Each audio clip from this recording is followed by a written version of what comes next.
sako sunan Allah shi yaban basira,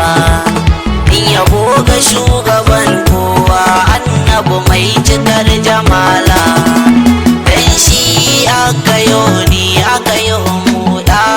nuwalla, sannan ya yi isra'i mi'raji shi ya zo da sallah,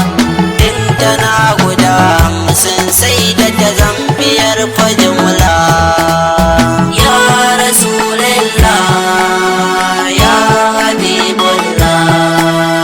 kai nake kauna da karkabar ni na shawala,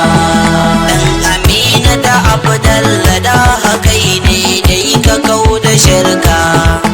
Allah ka mai salati adadin kusancinsa a gare ka, kasa da ahalinsa a sahabi duka suna son ka,